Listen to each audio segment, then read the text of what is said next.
Hi everybody, welcome back to Mrs. McKissick's Moments. It is Movement Monday. Today I want you to get up and dance. I'm not going to dance right now, but I'm watching you. Let's see you get up and show me your best dance move. Ready? Go. Oh my gosh, that was so great. Keep on dancing. All right, today for our story, we are going to read Splat the Cat Sings Flat, based on the creation of Rob Scotton. And I have permission to read you the story from Scholastic. This is a special book to me. I received this book as a Christmas gift. This is a little note that says, Angie, Merry Christmas. Thanks for a great 2011 from Mr. Schindewolf. Mr. Schindewolf, our superintendent, bought me this book back in the day when he was our principal at Shreve Elementary School. So let's read Splat the Cat. Splat the cat goes to cat school. Splat likes to take Seymour. Seymour is Splat's pet mouse. Seymour rides in Splat's hat. One morning, Splat's teacher had big news. She asked all the cats to sit on the big red mat. Seymour sat in Splat's hat. Oh my goodness. See him there? Can you see little Seymour?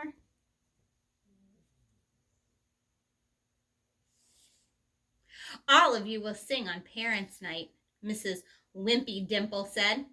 If your singing is loud, your parents will be proud.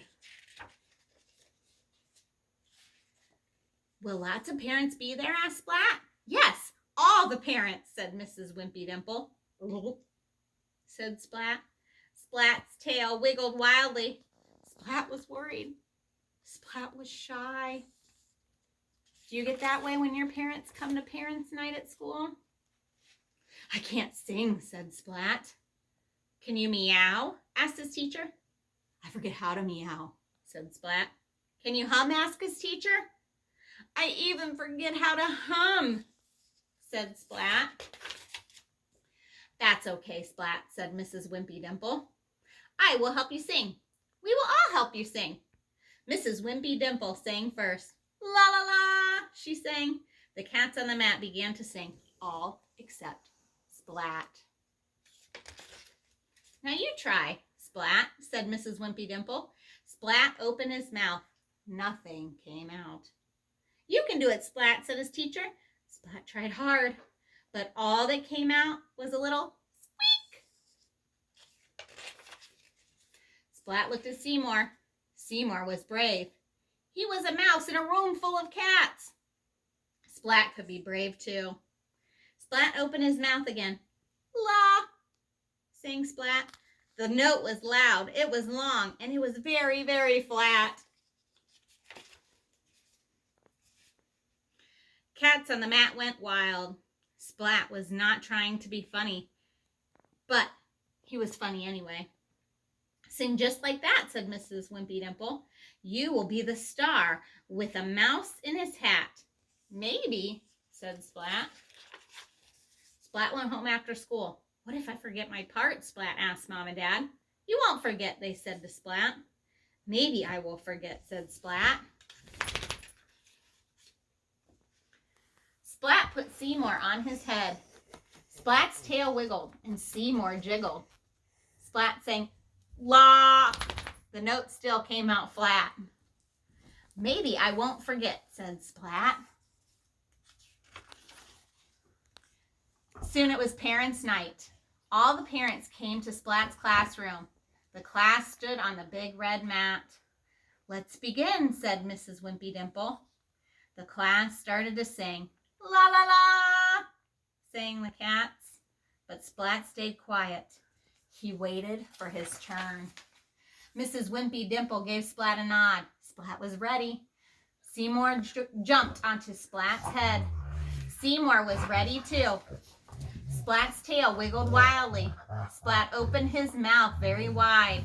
La, sang Splat, and the note was flat. It was very flat and very loud. He opened his mouth even wider. La! Sang Splat. Then he opened his mouth as wide as it could go. La! Sang Splat. And he fell off the mat. Splat. The class giggled. The parents laughed. And Splat laughed, the loudest of all. You were a star, said Splat's mom. We are very proud of you, said Splat's dad. Splat was the cat's meow, said Mrs. Wimpy Dimple. Splat was happy. Guess what, said Splat. I didn't forget to sing flat. I forgot to be shy. Mom and Dad hugged Splat. We love our cat who sings flat. The end. All right, we're going to kind of keep up with the cat theme, and our new chapter book that we're going to start is called My Dog, Cat, meaning the dog's name is Cat, by Marty Crisp, illustrated by True Kelly. And I have permission to read you this story from Scholastic. All right, chapter 1 is called Runt Face. I don't think there's any pictures in this chapter. Runt Face. There are dog people, and there are cat people. I, for one, am a dog person. Abbott Williamson, the third, figured he was a dog person living in a cat people family. His mother had gray, short-haired, tabby cat. His father had a big yellow tomcat with a white belly. His sister had a calico long hair who constantly shed tufts of fur on Abby's jeans and sweatshirts, and if he didn't keep his bedroom door closed, even on his pillow. Usually Abby didn't like cats, but right now, right this very minute, he wished he had a cat beside him. Not a house cat, a lion, a king of the beasts. Well, I guess there is a picture. Even a tiger would do, as long as it was big and loud and hungry enough to eat. Pete streaked right out of his sneakers. Abby looked down at those scuffed sneakers. It was better than looking up at Pete's challenging eyes. "What's up, Runt Face?" Pete and his friends, Jeff and Jason, were crowded around Abby's open locker, waiting to get their mitts on his lunch. Pete always wanted Abby's dessert. Most days, he got it before school, ambushing Abby on his way through the park. Pete would have his shaggy, black and tan Akita with him. An Akita is a type of dog. Tiny was the dog's name, although it was huge. As far as Abby was concerned, the dog was big and mean and squinty-eyed, just like her owner. Tiny would snarl and growl and act as if she didn't mind if Pete ate Abby's dessert, as long as she herself could chew on Abby. But this morning, Pete was running a little late. "I'll get my lunch bag." Abby knew better than to argue with the giant. Pete Street wasn't just tall. He towered over Abby, and he seemed to enjoy towering over him. It wasn't fair.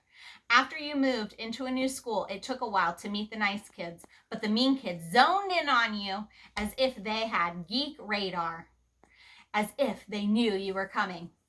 Abby stood on his toes and felt around on the top shelf of his locker, where he'd shoved his lunch bag out of sight just minutes earlier. If only he'd get his growth spurt right this minute. His mother kept promising he'd grow into his big feet someday. Abby glanced down at his black high tops. Why not today? He could almost picture it. He stared for a moment at his sneakers, trying to imagine them on the edge of the legs of the tallest basketball center in the world. He'd be tall, all right.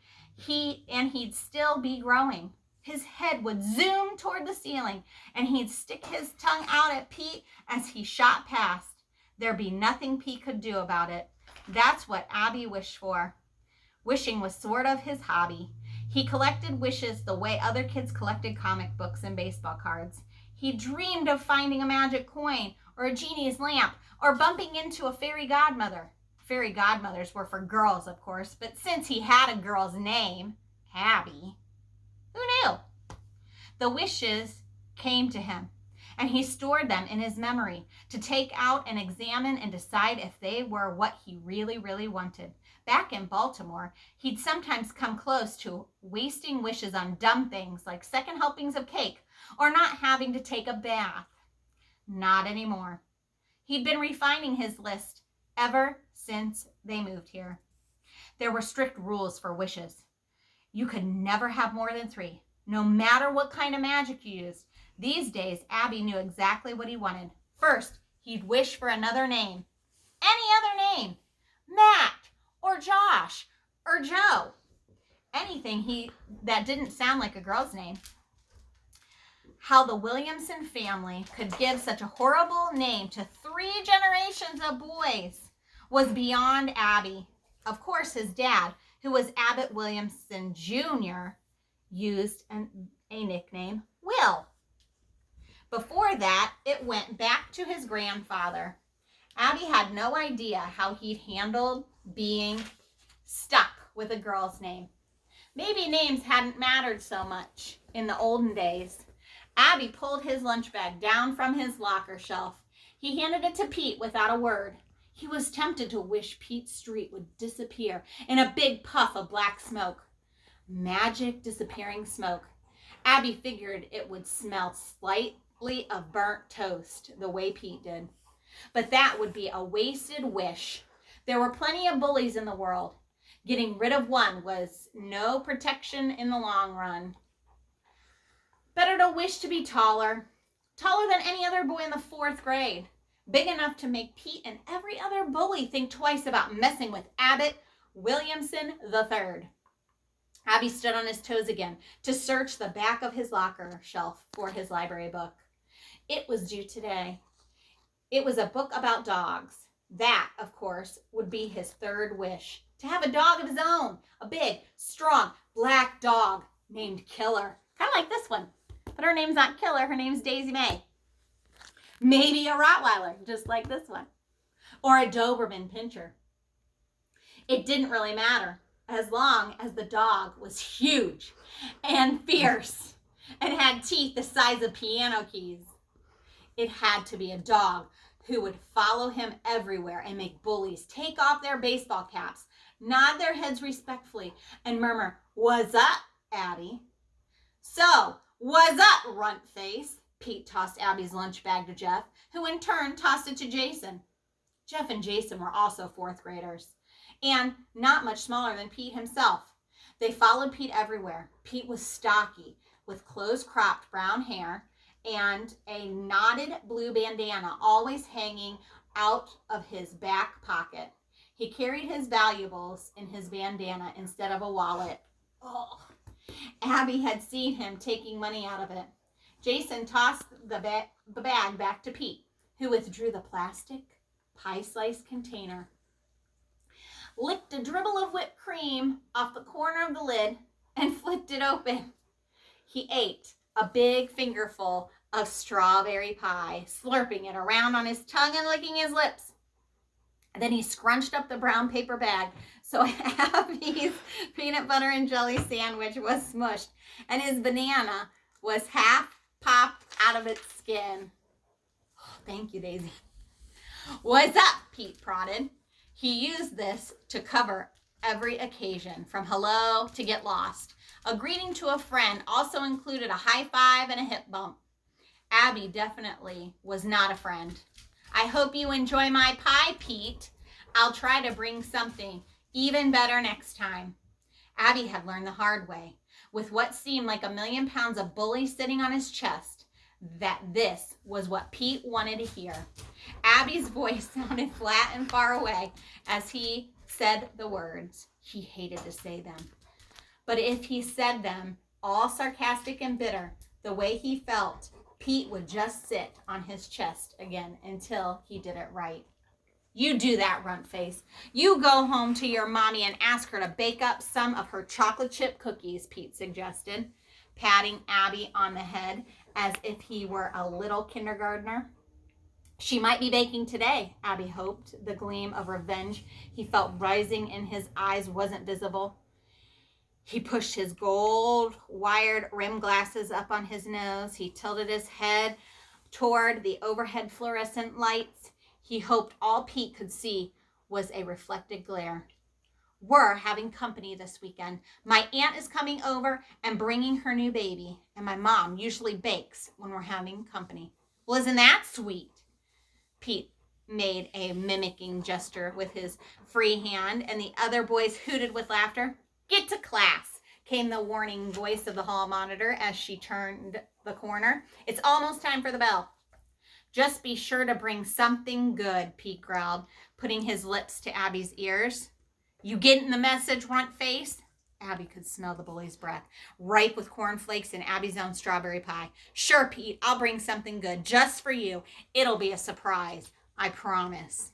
Abby tried hard to sound sincere, humble even. He didn't want to scare Pete. Not yet. There'd be time enough for that later. Soon, Abby would have his dog, and everything would be different. The back of Abby's neck tingled with anticipation. Tonight was the night. One of his 3 wishes would finally come true. Even if it was temporary, Aunt Laura was bringing her new baby over, and with him, she was bringing her new dog. She refused to tell Abby what kind of dog it was. She wanted to surprise him.